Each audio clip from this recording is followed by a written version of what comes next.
안녕하십니까. 네, 오늘 레위기 강의 제사법 두 번째 시간입니다.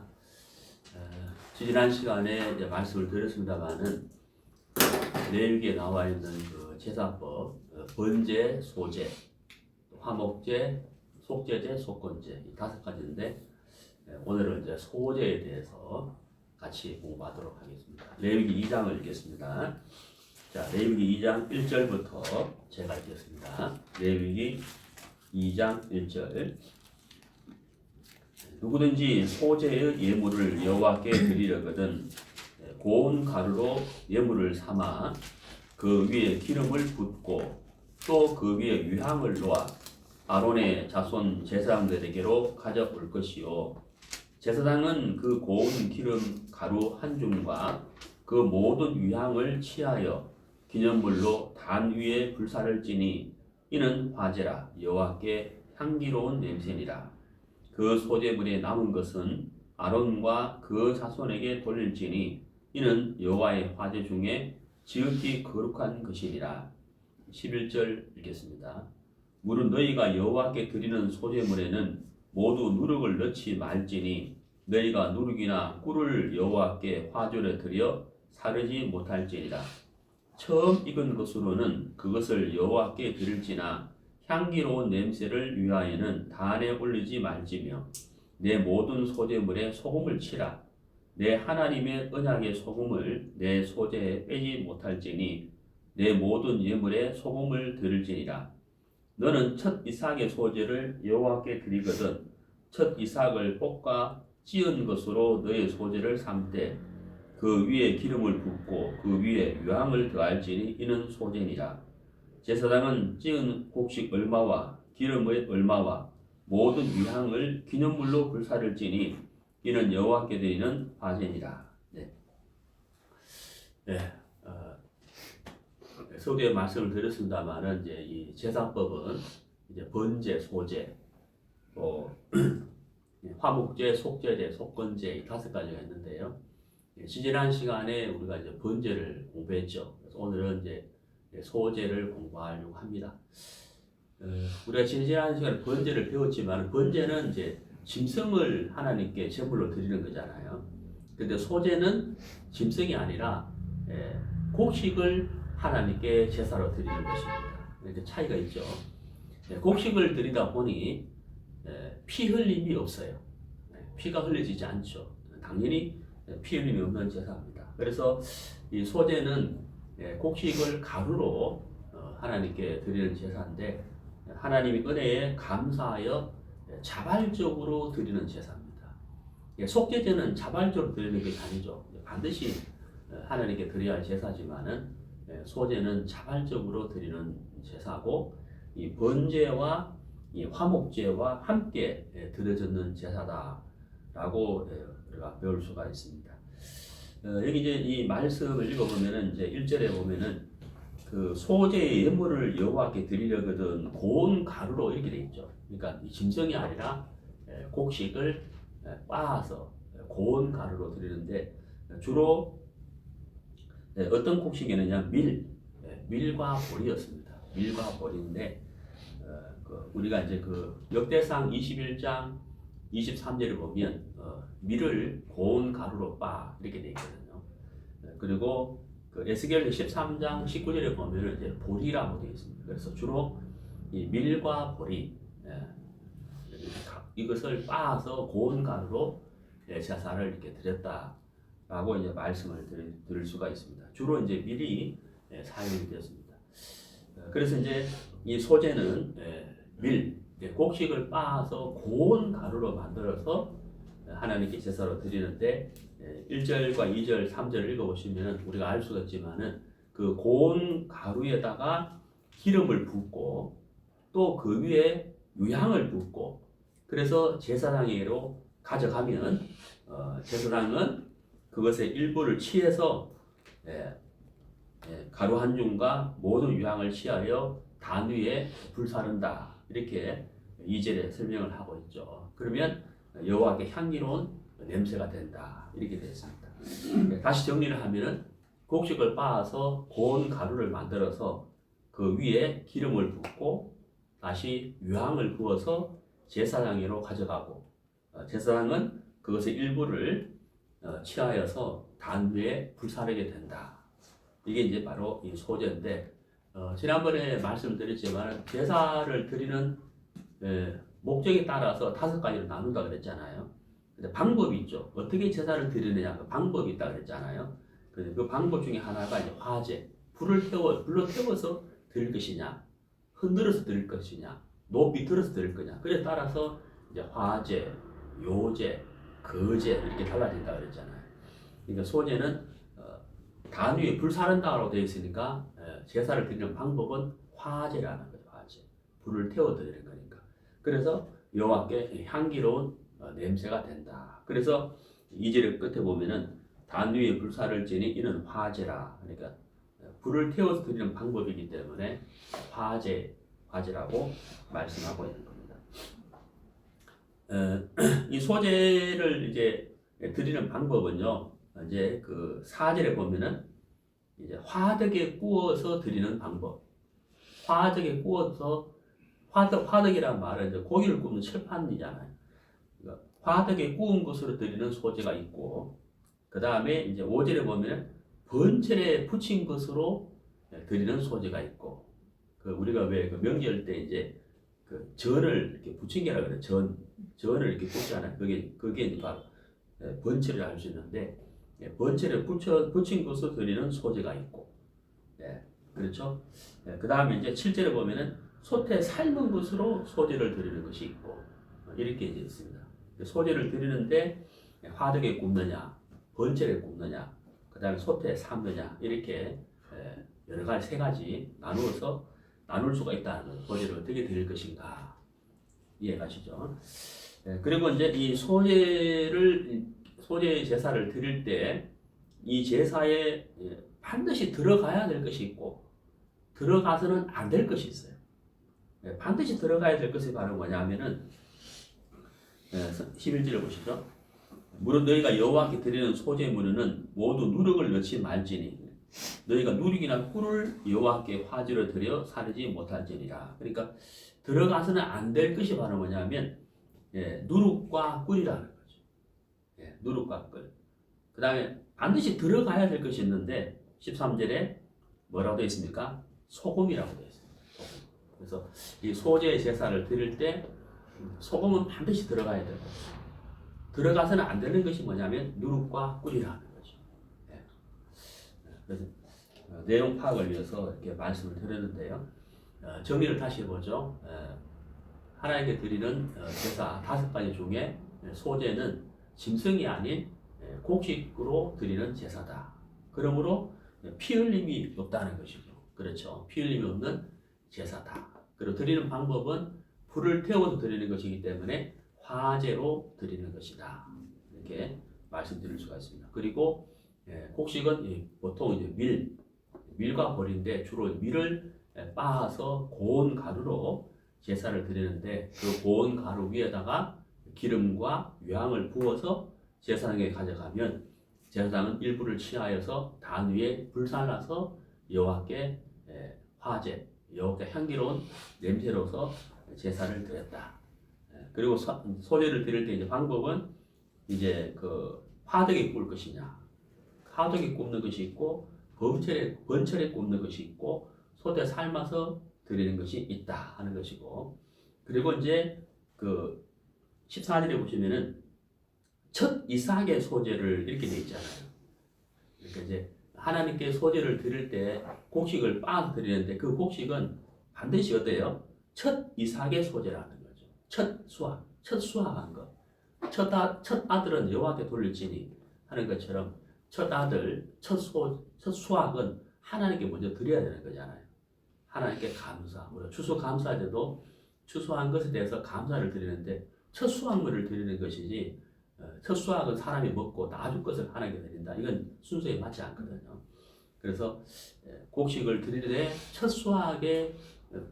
첫 이삭의 수확을 하나님께 드린다라고 이제 말씀을 드릴 수가 있습니다. 그리고 반드시 들어가야 할 것은 소금이고 들어가면 안 되는 것은 누룩과 꿀이다. 이렇게 성경에 기록이 되어 있습니다. 자, 그래서 이제 우리가 이 부분을 가지고요. 하나하나 생각을 해보도록 하겠습니다. 먼저 고운 가루로 드린다라고 되어 있잖아요. 그래서 이 고운 가루, 그 다음에 기름, 그 다음에 유향, 그 다음에 꿀, 그 다음에 소금, 그 다음에 첫이사, 이렇게 7가지인데 시간이 다 될지, 한 시간 안에 다 할 수 있을지 모르겠습니다만은 하나하나 살펴보도록 하겠습니다. 자, 소제는 말씀드린 대로 고운 가루로 하나님께 드려야 된다 이렇게 있지 않습니까? 이 고운 가루에 대해서 한번 생각해 보면, 자, 곡식이 고운 가루가 되려면 어떻게 해야 될까요? 껍질이 벗겨지고 빠져야 되잖아요. 그 말은 무슨 말입니까? 원래의 모양이 없어져야 된다는 얘기죠. 그렇죠? 자기의 모양을 그대로 갖고 있으면 가루가 될 수 있어요, 없어요? 결코 가루가 될 수 없다는 거예요.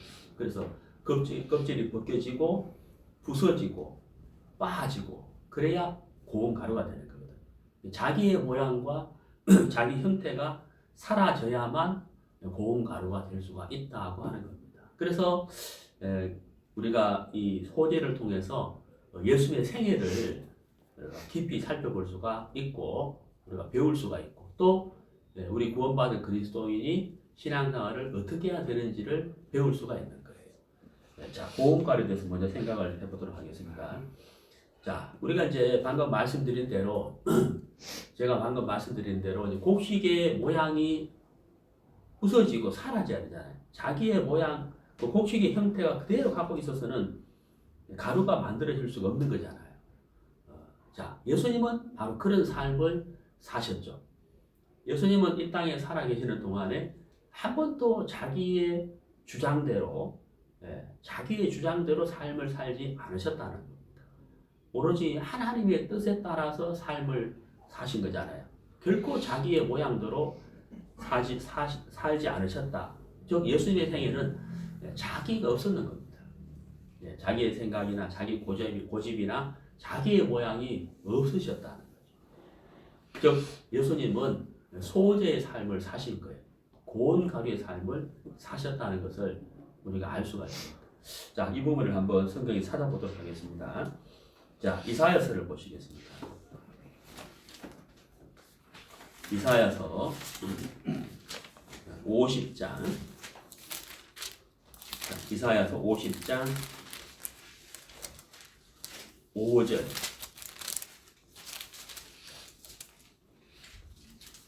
이사야서 50장 5절. 주 여호와께서 나의 길을 열으셨으므로 내가 거역지도 아니하며 뒤로 물러가지도 아니하며 나를 때리는 자들에게 내 등을 맡기며 나의 수염을 뽑는 자들에게 나의 뺨을 맡기며 수욕과 침뱉음을 피하려고 내 얼굴을 가리우지 아니하였느니라.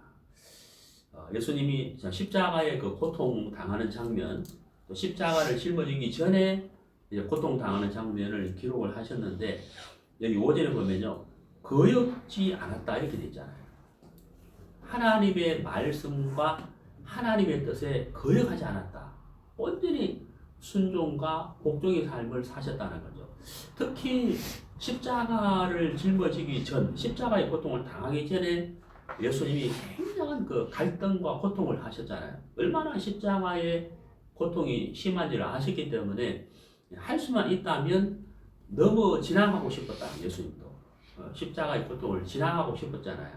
하지만 내 뜻대로 마옵시고 라는 기도를 예수님이 하나님께 드리는 것을 말씀을 통해서 알 수가 있습니다. 우리와 똑같은 육신을 입고 있었기 때문에 그 고통을 피하고 싶었지만 그러나 내 뜻대로 마옵시고 이렇게 기도하시면서 하나님의 뜻에 순종하셨잖아요. 그러니까 여기 이사야 50장 5절에도 내가 거역지 않았다 이렇게 됐잖아요. 그러니까 자기의 모양과 자기의 생각과 자기의 그 고집대로 살지 않으셨다. 그러니까 바로 고운 가루잖아요. 자기 형태를 다 부숴버렸다는 거죠. 그 다음에 이제 그 53장을 보시면요. 이사야입니다. 이사야서 53장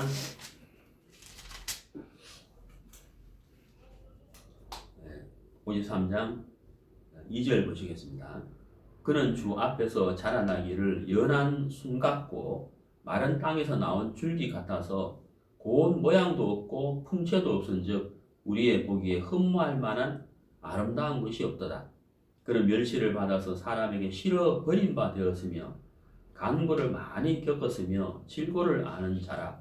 마치 사람들에게 얼굴을 가리우고 보지 않음을 받는 자 같아서 멸시를 당하였고 우리도 그를 기이 여기지 아니하였도다. 그는 실로 우리의 질고를 지고 우리의 슬픔을 당하였거늘 우리는 생각하기를 그는 징벌을 받아서 하나님에게 맞으며 고난을 당한다 하였노라.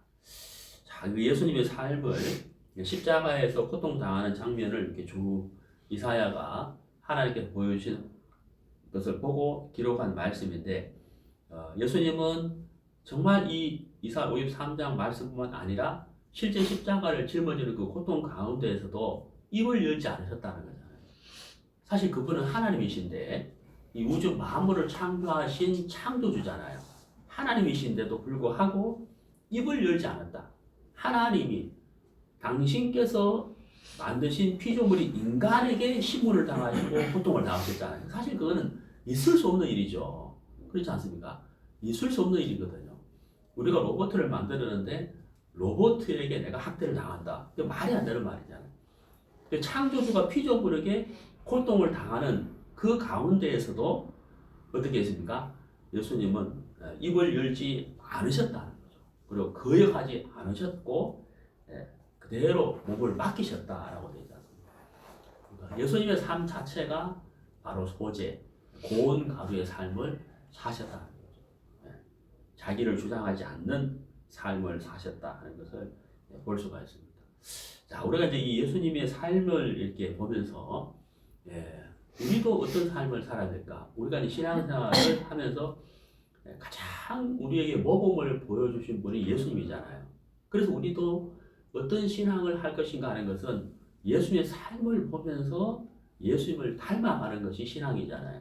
그래서 이 소재의 제사를 온전히 드린 예수님의 삶을 보면서 우리 또한 예수님의 삶을 본받고 또 삶 속에서 실천하는 것이 필요한 건데 우리가 어떻게 이런 삶을 살 수 있을까를 구체적으로 생각을 해보면요. 성경을 한번 찾아보시겠습니다. 디도서입니다. 디도서 1장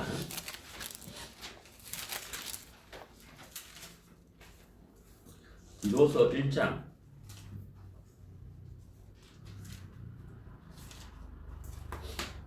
디도서 1장 7절 디도서 1장 7절 감독은 하나님의 청지기로서 책망할 것이 없고 제 고집대로 하지 아니하며 급히 분내지 아니하며 술을 즐기지 아니하며 구타하지 아니하며 더러운 일을 탐하지 아니하며 이렇게 쭉 나오는데요. 거기 이제 7절에 보면요. 그 고집대로 하지 아니하며라는 부분이 있죠. 고집대로 하지 아니하며 자기 고집대로 한다는 것은 자기 생각을 굽히지 않는다는 얘기잖아요. 끝까지 주장한다는 얘기잖아요. 그러면 다른 지체들하고 연합이 될 수가 없죠. 그러니까 자기 고집을 끝까지 주장한다는 것 자체가 깨어지지 않았다는 거잖아요. 부서지지 않았다. 고운 가루가 되지 않았다는 거거든요. 그러니까 우리가 이제 교회 안에서 이제 신앙생활을 이렇게 하면서 자기의 주장을, 자기 생각을 이야기는 할 수 있지만 그걸 끝까지 주장하고 굽히지 않는다면 굉장한 문제가 되겠죠. 왜냐하면 예수님은 창조주이면서도 우리가 조금 전에 이사야 말씀 읽었잖아요. 거역하지 않았다 이렇게 있잖아요. 그 십자가의 고통이 너무나도 정말 큰 고통인 걸 알았지만은 예수님 하나님 앞에 거역하지 않았다. 그리고 당하는 가운데에서도 입을 열지 않았다 그랬잖아요. 피조물한테 고통을 당하면서도. 그러니까 참 그 예수님의 삶을 보면서도 우리가 정말 본받을 수밖에 없는데요. 그래서 우리가 같이 교제하고 또 이렇게 마음을 나누고 이런 신앙생활을 하면서 서로 의견이 다를 수가 있죠. 또 다를 수 있습니다. 분명히. 그렇지만 끝까지 주장하는 것은 신앙은 아니다.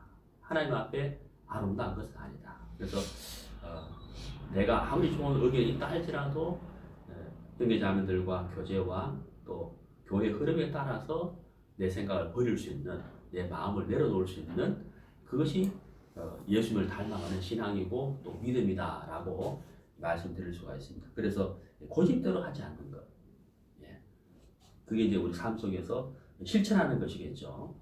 자, 그 다음에 이제 고린도전서를 보시면요, 고린도전서 3장, 고린도전서 3장 3절, 너희가 아직도 육신에 속한 자로다. 너희 가운데 시기와 분쟁이 있으니 어찌 육신에 속하여 사람을 따라 행함이 아니리요.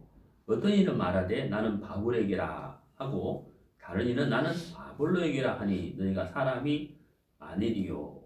자, 여기 이제 보면요, 육신에 속한 자로다 이렇게 돼 있잖아요.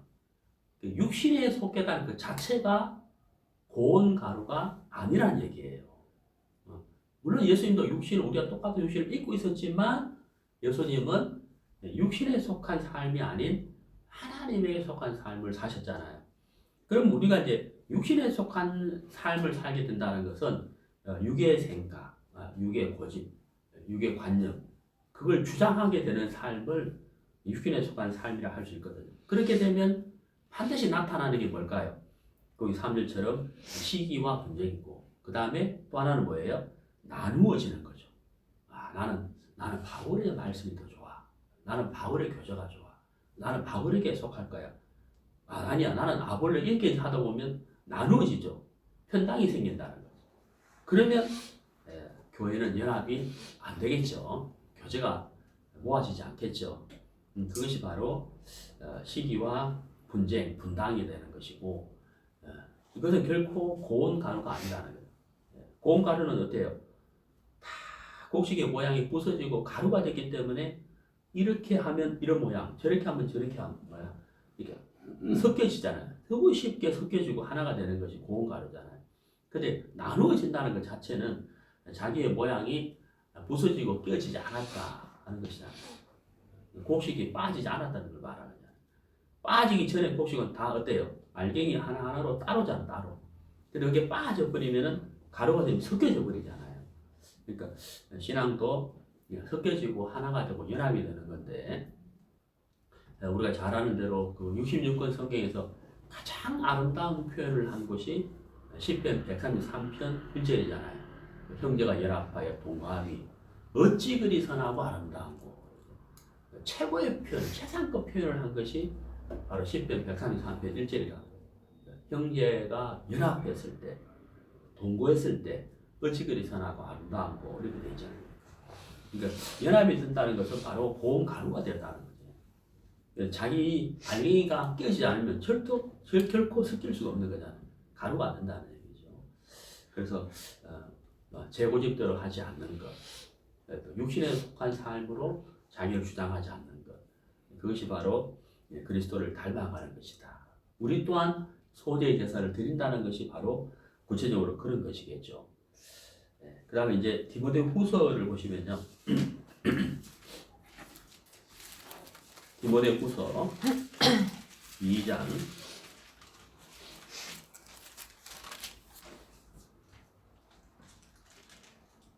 24절, 디모데후서 2장 24절, 마땅히 주의 종은 다투지 아니하며, 다투지 아니하며라고 되어 있는데, 사실 고집대로 자기 고집을 주장하게 되면 반드시 다투게 되겠죠. 다투게 되고 또 시기와 분쟁이 생기고 그 다음에는 분당이 생겨버립니다. 그래서 다투지 않는다. 그러니까 다툰다는 그 자체는 고집을 버리지 않는다는 얘기고 가루가 안 됐다는 이야기거든요. 그래서 우리가 예수님을 닮아가는 신앙을 사는 것이 그리스도인의 본분인데, 우리도 고운 가루의 삶을 산다는 것은 바로 예수님께서 하신 말씀, 누구든지 나를 따라오려거든 자기를 부인하고 그랬잖아요. 그러니까 자기를 부인하는 그 삶 자체가 사실 고집을 부리지 않는 것이고 다투지 않는 삶이죠. 그래서 다툰다는 것은 정말 교회 안에서 안 좋은 모양입니다.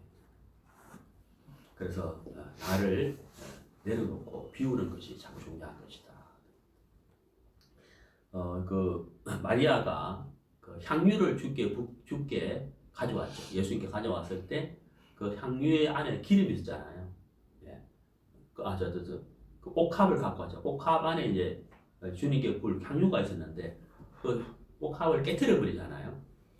그리고 기도원의 그 300용사들이 이제 전쟁을 할 때 그 횃불을 항아리에 넣어놨잖아요. 그러니까 항아리가 깨어졌을 때 횃불이 밝혀지고 그다음에 향유를 깨트렸을 때 기름이 나오게 되는 것처럼 우리가 육신에 속한 자가 아닌 육신의 소욕을 깨트리고 나를 부인했을 때 우리 속에는 주님이 더 힘있게 나타나는 것이기 때문에 조금 전에 말씀드린 것처럼 고집이나 또 주장이나 이런 것들은 예수님이 나타난 것을 막게 하는 거예요. 막아버리는 거예요. 그게 고운 가루의 삶은 아니다 하는 것을 알 수가 있습니다. 우리 요한 3서를 한번 보실까요? 요한 3서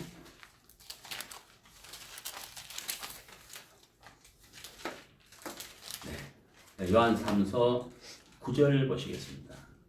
요한 3서는 한 장밖에 없죠.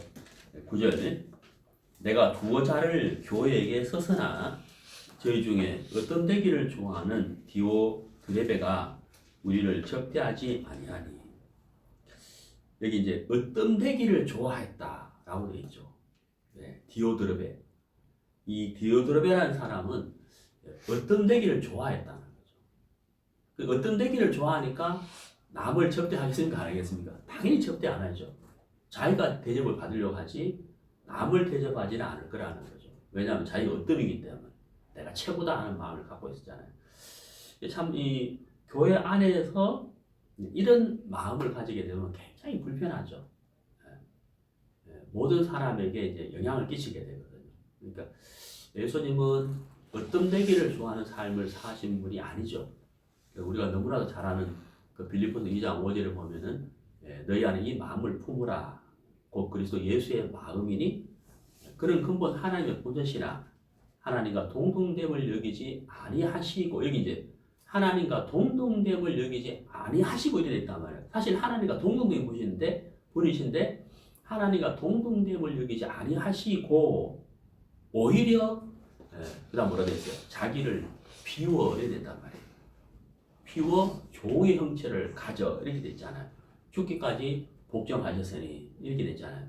그러니까 참 그 예수님의 삶은 어떤 되기를 좋아하는 삶과 너무 거리가 먼 자기를 비운 삶을 사셨다 하는 거죠. 그래서 종의 형체를 사셨다. 그게 바로 고운 가루잖아요. 그래서 이 디오드레베와 같은 마음이 사실 우리 속에 있죠. 그리고 또 올라오잖아요. 왜냐하면 육에 속한 것이기 때문에. 하지만 그런 마음이 올라올 때 우리가 고운 가루, 예수님은 자기를 비운 것처럼 우리 자신을 비우는 믿음으로 우리 자신을 비워야 된다. 나를 주장하지 않는 것. 그래야 우리가 서로 연합이 되고 또 그것이 굉장히 우리에게 유익이 되겠죠.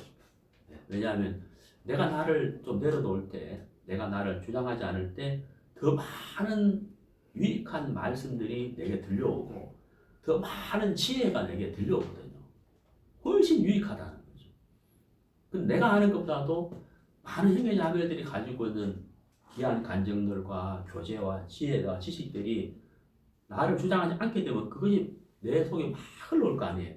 그 내가 아는 것보다도 10배, 100배를 얻을 수 있는 거거든요. 근데 내가 뭘 좀 안다고 해서 나를 주장해버리면 그 많은 것들을 배울 수 있는 것이 차단돼 버리잖아요.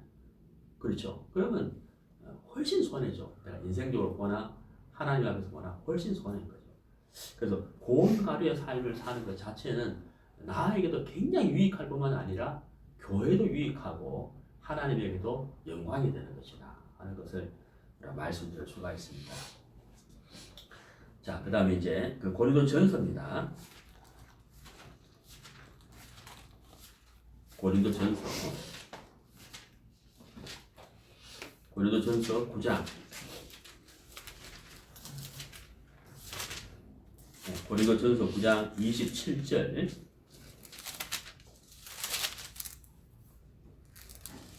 내가 내 몸을 쳐 복종하게 함은 내가 남에게 전파한 후에 자기가 도리어 버림이 될까 두려워함이노라. 여기 내 몸을 쳐 이렇게 되어 있잖아요.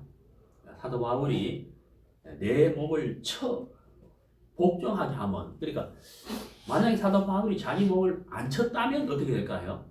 예, 당연히 사도 바울도 어때요? 복음의 삶을 살기가 싫었을 거라는 거예요. 예, 사실 사도 바울은 이 복음의 삶을 살았지만은 육체의 질병이 있었어요. 육체의 질병이 있었기 때문에 누가가 바울 곁에서 사도 바울을 도와줬거든요. 누가는 의사잖아요. 그래서 누가가 바울에 함께 동역을 했다라고 우리가 알고 있는데요.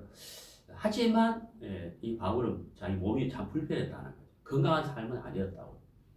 그렇지만은 바울은 복음을 위해서 자기 자신을 드렸는데, 자기 자신의 삶을 드리려고 하는데 그 육의 소욕들이 얼마나 싫어했겠어요. 끊임없이 저항했을 거라는 거죠. 그래서 바울은 복음을 위해서 여기 27절에 내 몸을 쳤다라고 되어 있습니다. 이 쳤다는 말이 무슨 말이에요? 바로 고운가루잖아요. 당신의 삶을 주님께 드렸다.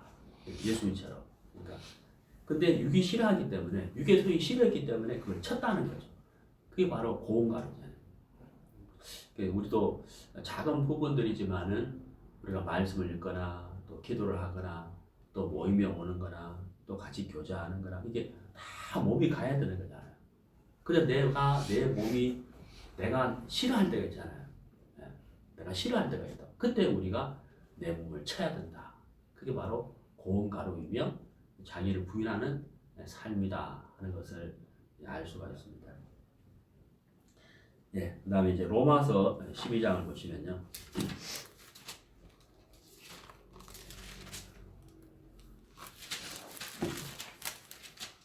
로마서 12장 1절.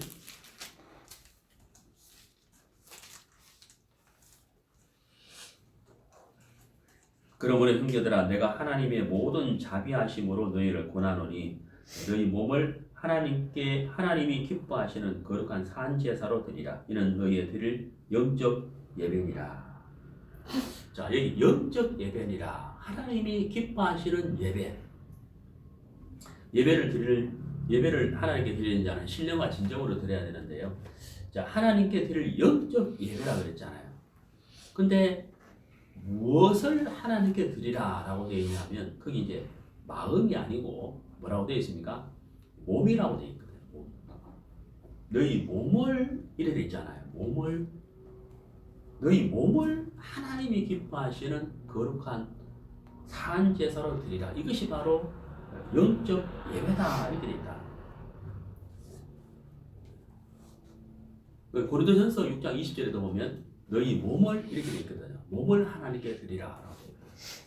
그러니까 사도 바울이 자기 몸을 쳤다고 되어 있잖아요. 그러니까 몸이 가야 전도도 할 수 있고, 그렇죠. 몸이 가야 말씀도 들을 수 있고, 예배도 들을 수 있고, 교제도 할 수가 있는데, 바로 내 몸을 친다는 것은 육신의 소욕을 따라가지 않는다. 그러니까 바로 그것이 바로 고운 가루의 삶이다. 고운 가루에서 곧 자기를 부인하는 것. 자기를 부인하지 않고서는 고운 가루가 될 수가 없는 거죠. 곡식의 모양이 깨어지고 부서져야 빠져야 고운 가루가 되는 거잖아요. 그것이 바로 우리 삶 속에 적용을 한다면 바로 마태복음 16장 24절에서 예수께서 하신 말씀, 누구든지 나를 따르고 자기를 부인하고 바로 몸을 치는 것이고, 자기가 부인되었을 때 그 몸을 하나님 기뻐하시는 거룩한 산제사로 드릴 수 있는 영적 예배를 드릴 수가 있는 것이다 하는 것을 이렇게 알 수가 있습니다. 자, 오늘 이제 소재에서 첫 번째 고운 가루에 대해서 이제 우리가 방금 공부를 했는데요. 두 번째는 이제 기름인데요. 고운 가루에다가 기름을 붓고 그 위에 유향을 붓고 제사장에게 가져간다 그랬잖아요. 그래서 두 번째 기름에 대해서 좀 공부를 해보도록 하겠습니다. 기름은 바로 성령을 의미를 하거든요. 성령. 예수님의 삶을 보면요. 예수님은 이 땅에 33년을 사셨는데 예수님은 이 땅에 33년 삶을 사셨는데 마리아가 예수님 잉태했잖아요. 근데 마리아의 몸이 잉태가 됐는데 그 잉태되는 것부터 바로 성령으로 말미암아 잉태가 되는 거예요. 그러니까 예수님의 삶은 이 땅의 삶은 처음부터 끝까지 성령의 인도를 받은 것이다. 성령으로 말미암아 되었다는 거예요. 그러니까 고운 가루에 기름을 붓고 유향을 붓고 제사장에게 가져간다. 고운 가루, 그 다음에 기름, 바로 성령이거든요. 예수님은 성령의 인도를 철저하게 받으신 것처럼 우리의 신앙도 성령의 인도를 받는 것이 바로 예수님의 삶을 담는 것이다 라는 것을 알 수가 있습니다. 자, 우리가 이제 성경을 찾아보면요, 마태복음 1장, 우리가 잘 아는 말씀인데요, 마태복음 1장 18절, 예수 그리스도의 나심은 이러하니라. 그 모친 마리아가 요셉과 정혼하고 동거하기 전에 성령으로 잉태된 것이, 여기 성령으로 잉태됐다 그랬잖아요. 예수님의 삶은 처음부터 이 땅의 삶에서 시작부터 성령으로 잉태됐다 라고 되어 있잖아요. 자, 그리고 마태복음을 폈는데요, 그 마태복음 4장을 보시면은 마태복음 4장 1절에 그때 예수께서 성령에게 이끌리어 마리에게 시험을 받으러, 여기 성령에게 이끌려 이렇게 되어 있잖아요. 예. 그 예수님의 삶은 성령의 인도를 받는 삶이었다 하는 것입니다. 그래서 고운 가루에 기름을 붓는다.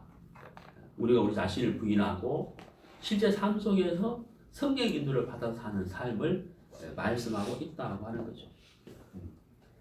예. 그리고 이제 누가복음 10장을 보시면요, 누가복음 10장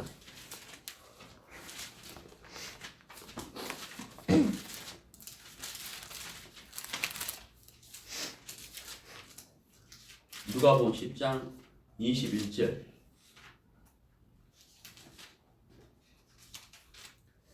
이때 예수께서 성령으로 기뻐하사, 여기 성령으로 기뻐하사 이렇게 되어 있죠. 그러니까 성령으로 기뻐하사, 그러니까 성령의 인도를 받고 성령의 인도를 받아서 사는 삶이 하나님을 기쁘시게 하고 본인에게도 기쁨이잖아요. 성령으로 기뻐하셨다라고 말씀하고 있습니다. 사실 이제 그 성령은 육이 없기 때문에 우리가 성령의 인도를 받는다라고 하면 약간 추상적인 느낌이 들어요. 그런데 우리가 구체적으로 말씀을 드린다면 첫 번째는 우리가 말씀을 읽고 말씀의 인도를 받는 것이고, 두 번째는 말씀을 듣는 것이에요. 들으면서 내 마음에 성령께서 깨우침을 주시거든요. 이렇게 사는 것이 하나님 기뻐하시는 것이다 할 수 있고, 그리고 세 번째 구체적으로 말씀드린다면 잘 모르겠으면 형제 자매들에게 물어보면 됩니다. 물어보고 교제를 하고 같이 함께 교제를 해보면 내 혼자는 잘 모르지만은 두 사람, 세 사람, 네 사람과 교제를 보면 이것이 하나님 기뻐하시는 것이다, 성령이 기뻐하는 것이다 하는 걸 알 수가 있어요. 그게 참 중요한 것이거든요. 그래서 하나님과 또 말씀을 읽고 말씀을 듣고 형제자매가 같이 교제를 하면 성령이 기뻐하는 것이 무엇인지, 성령이 불편하는 것이 무엇인지를 알 수가 있어요. 그게 구체적인 성령의 인도를 받는 것이라는 걸 알 수가 있습니다. 자, 그 다음에 이제 그 히브리서 9장을 보시면요,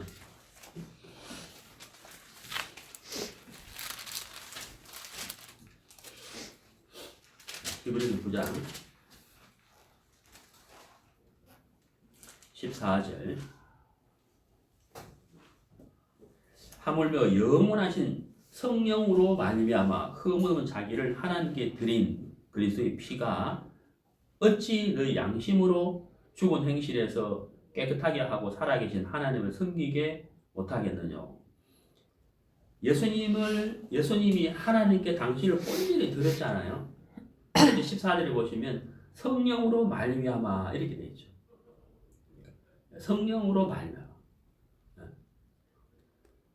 자신의 뜻이 아닌 성령으로 말미암아 드려졌다는 거죠. 그래서 그 예수님의 삶이 고운 가루의 삶을 사셨고 고운 가루 위에 성령을 기름을 붓는 것처럼 성령의 인도를 받으셨다. 자, 그 다음에 세 번째 유향인데 유향. 고운 가루에 기름을 붓고 유향을 부으라 그랬잖아요. 유향을 말하는데 유향은요. 유향은 어떤 것을 말하냐면 예수님의 그 중보 사역이다라고 말씀드렸어요. 중보가 무슨 말인지 아시죠? 하나님과 우리 사이에 다리 역할을 하는 삶. 그게 바로 이제 중보의 삶인데 유향은 바로 그 중보의 삶을 이야기하는 것이다. 하나님께 향기로운 냄새를 드리는 것이잖아요. 자, 성경 한번 찾아보시겠습니다. 출애굽기 30장. 죄송합니다. 시편입니다. 시편 141편.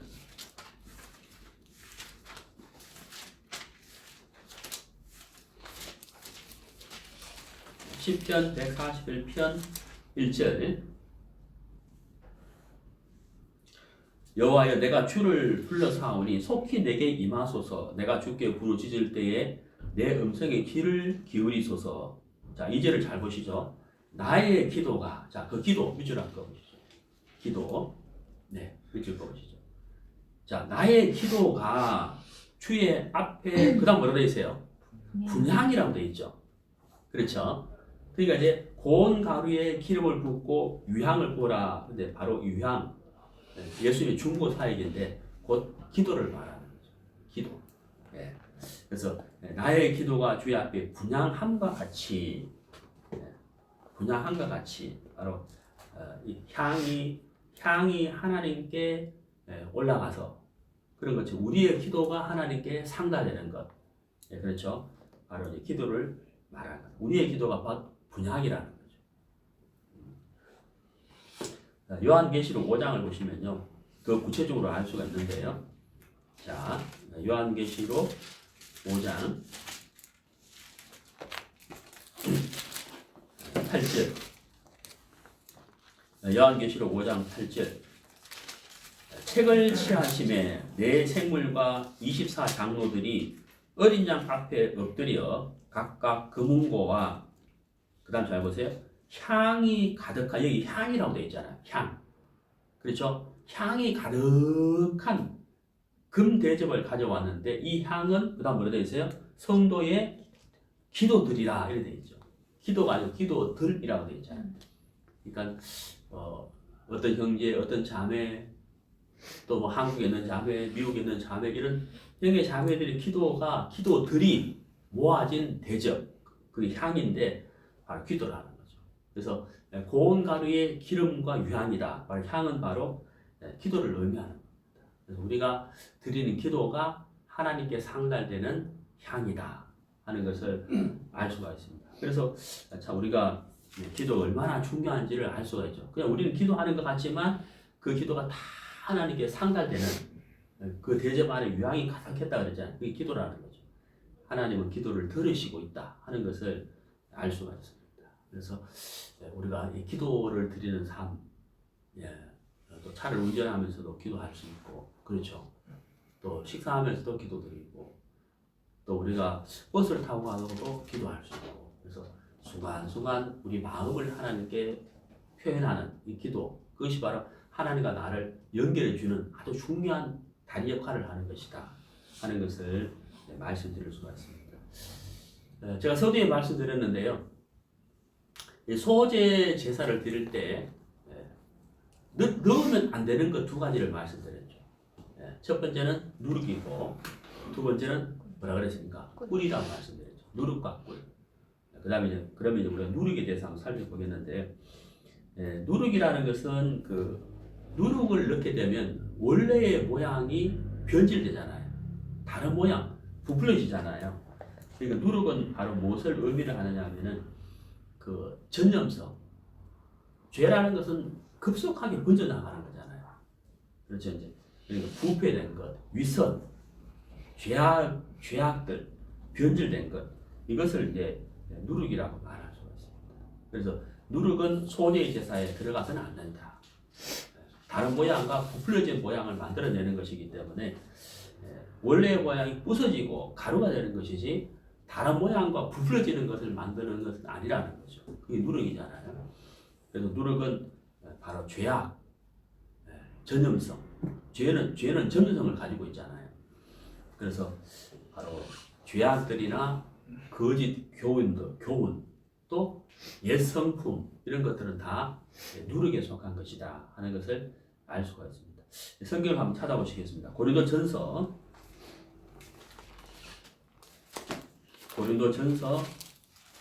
5장 7절. 고린도전서 5장 7절. 너희는 누룩 없는 자인데 새 덩어리가 되기 위하여 묵은 누룩을 내어버리라. 우리의 유월절 양 곧 그리스도께서 희생이 되셨느니라. 자, 여기 보세요. 새 덩어리가 되기 위하여 이렇게 있잖아요. 새 덩어리. 고운 가루가 뭉쳐져 가지고 덩어리가 되는, 하나가 되는 거잖아요. 그런데 덩어리가 되기 위해서는 누룩을 내어 버리라 이렇게 있잖아요.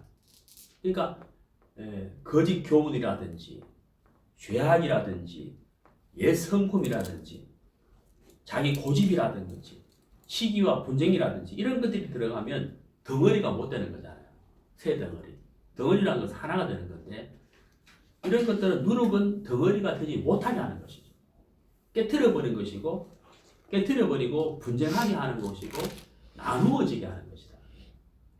그렇죠. 그러니까 정결하게 되지 않는 것이거든.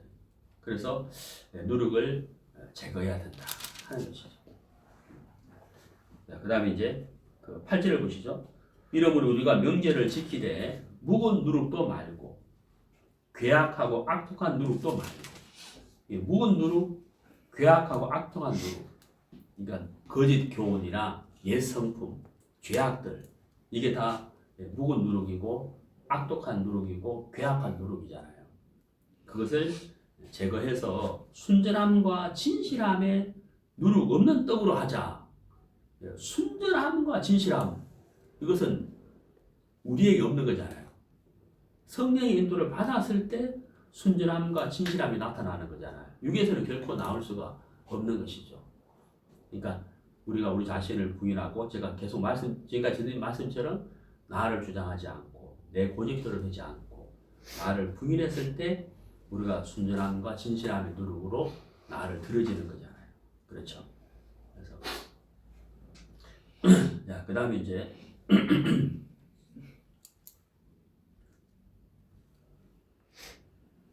누가복음 12장을 보시겠습니다.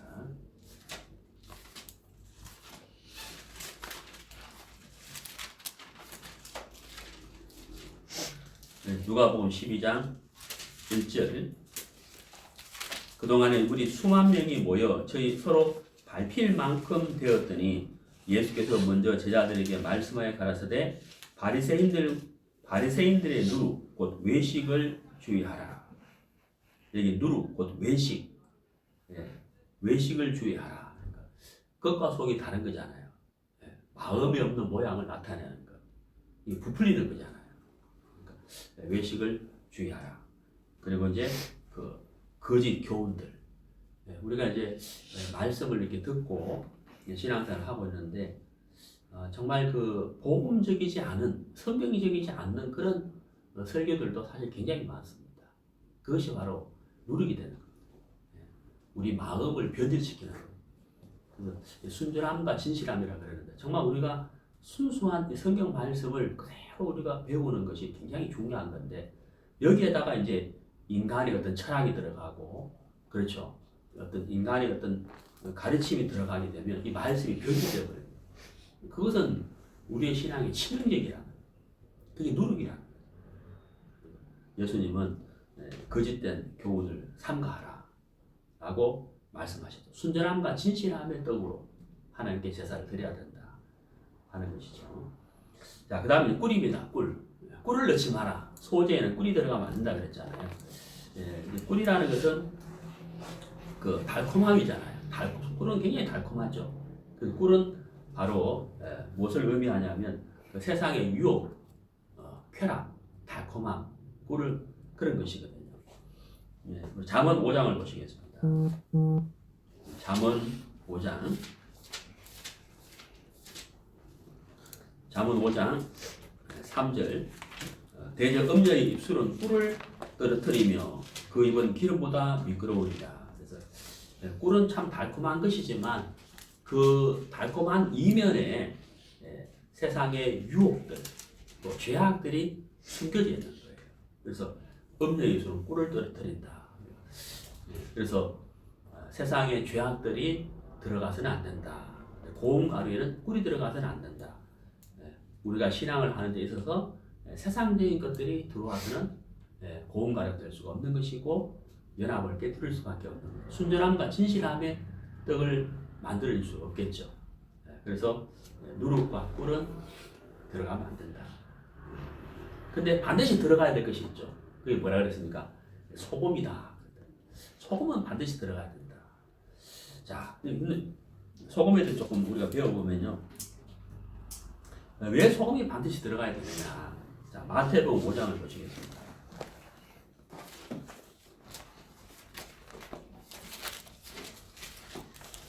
마태복음 5장 13절입니다. 5장 13절. 너희는 세상의 소금이니 소금이 만일 그 맛을 잃으면 무엇으로 짜게 하리요? 후에는 아무 쓸데없어 다만 밖에 버리고 사람에게 밟힐 뿐이니라. 여기 이제 너희는 세상의 소금이다라고 말씀을 하셨는데요. 소금은 맛이 변질되지 않죠. 짠맛이잖아요. 짠맛. 소금은 맛이 변질되지 않고 변하지 않습니다. 그리고 부패와 변질을 막아주는 것이 소금이잖아요. 그렇죠. 부패와 변질을 막아주는 것이 소금이고 그 고유의 맛이 변치 않는 것이 소금이에요.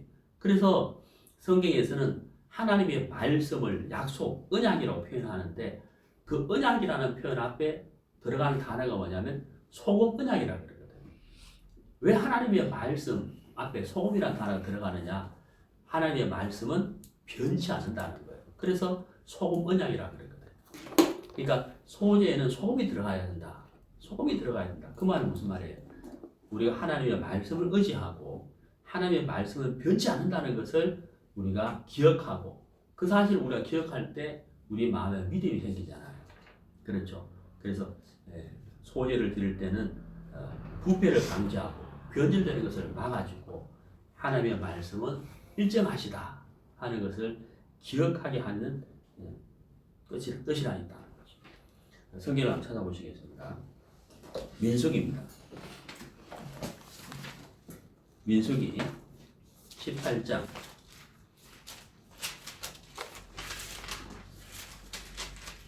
민수기 18장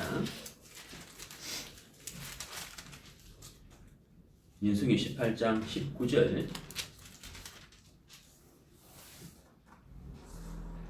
이스라엘 자손이 여호와께 거제로 드리는 모든 성물은 내가 영영한 음식으로 너와 내 자녀에게 주노니 이는 여호와 앞에 너와 내 후손에게 변하지 않는 소금 언약이니 여기 변하지 않는 이렇게 되어 있잖아요.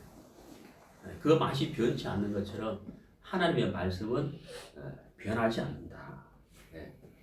변치 않는다 하는 것을 알 수가 있습니다. 그래서 소재를 드릴 때 소금을 넣어야 된다. 그러니까 하나님의 말씀은 변치 않는다. 내가 하나님의 말씀을 의지해서 하나님께 나의 삶을 드린다 하는 것이죠. 변치 않는 하나님의 말씀을 내가 의지하고 있다 하는 중요한 의미를 우리에게 가르치고 있습니다. 하나 더 찾아보시겠습니다. 역대하 13장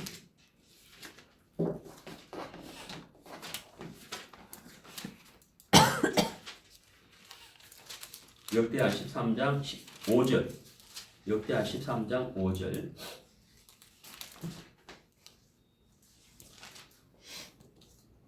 이스라엘 하나님 여호와께서 소금 언약으로 이스라엘 나라를 영원히 다윗과 그 자손에게 주신 것을 너희가 알 것이 아니냐. 여기 이제 소금 언약으로 이렇게 되어 있죠.